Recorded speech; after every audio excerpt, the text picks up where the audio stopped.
My name is Ellen. I'm 15 years old, and what I'm about to tell you happened just a few months ago, in the quiet countryside of Northern California. It was supposed to be a normal summer. The air was warm during the day, heavy with the scent of pine and oak from the forest that surrounded our home. But when the sun went down, everything changed. The fog would crawl in from the woods, and the nights would turn unnaturally cold. The kind of cold that made your breath visible, even in the middle of summer. I lived there with my parents and my sister, Sarah.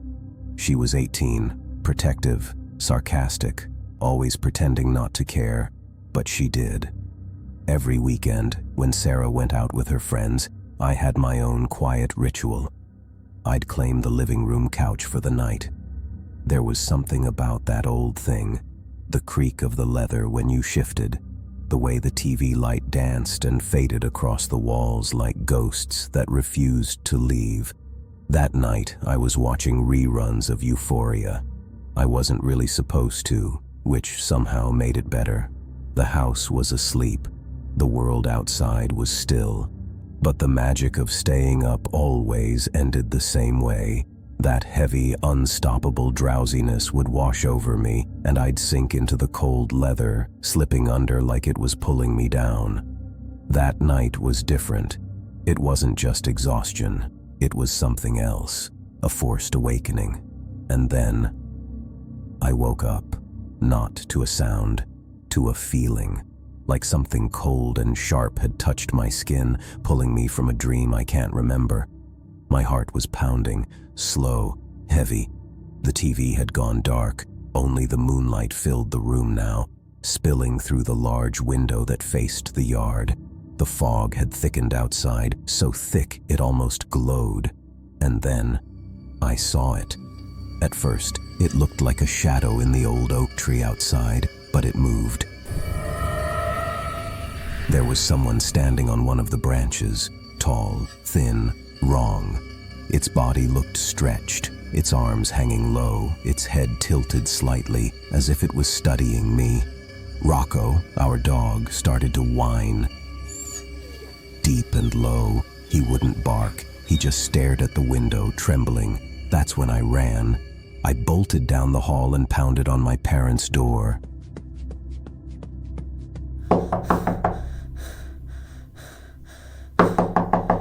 Dad, someone's outside. He was up instantly, calm but alert. He grabbed the wooden bat he kept beside the bed and looked at me, his face pale. Where? The oak tree, I said, right outside the window. He didn't waste a second. He took the flashlight, called Rocco, but the dog wouldn't follow. He just whimpered again, backing away into the corner. Mom pulled me close, whispering that it was fine, but her hands were shaking. Through the window, I could see Dad's light cutting across the fog, moving back and forth across the yard. He stopped near the tree, and then nothing, no sound, no movement. When he came back in, he said quietly, "There's no one out there. Maybe you dreamed it." But I hadn't. I was sure. Later, when I crept back to my room, I told myself to forget. Just forget. But I couldn't. Shame burned in my chest, hot, sharp. Dad didn't believe me, and beneath that shame, something else boiled. Anger. At him, at me, for being so terrified. I closed the door softly, careful not to wake the house. It felt like I'd locked the fear in there with me. I dropped onto the bed, my body heavy, trembling. Pulled the covers over my head like a child. Wished I could vanish. Wished everything would just sink into the dark. But it wouldn't leave. The image, that thing, kept flickering behind my eyes every time I blinked. I couldn't stop seeing it. Couldn't stop feeling it. So I grabbed a stack of old magazines from the floor, flipped through them one by one. The pages crackled under my fingers, dry, thin, loud. I read nothing. I just needed the sound, something to drown out the silence. I counted the minutes, the seconds, waiting for sleep to come and rescue me. Eventually, it did, barely. My eyes grew heavy, the world fading to gray. A haze settled over me. I drifted, shallow, uneasy. Then something snapped me awake. Not a noise, a feeling, instant, cold, wrong. The air was different, thicker, heavier. Every breath felt like pushing through ice. The cold wasn't just on my skin anymore, it was inside me. Even the shadows on the walls looked different, deeper, moving, like they were breathing. I couldn't move, couldn't even breathe, just lay there, frozen, eyes wide open. And then, slowly, I turned toward the window, toward the thin white curtains swaying in the still air, and my stomach dropped, hard and cold. Something was standing behind it. He was back.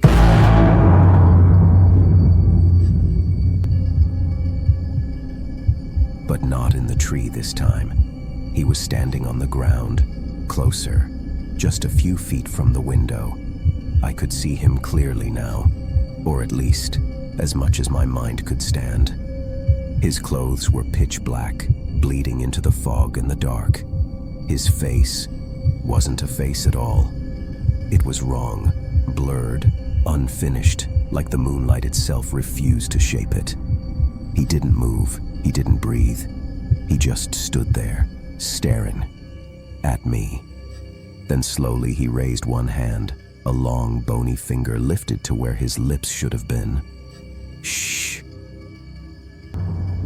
That single sound paralyzed every nerve in my body. He wasn't trying to break in, he wasn't running. He wanted me silent, only me. And then, suddenly, he turned and ran, not like a human, too fast, too smooth.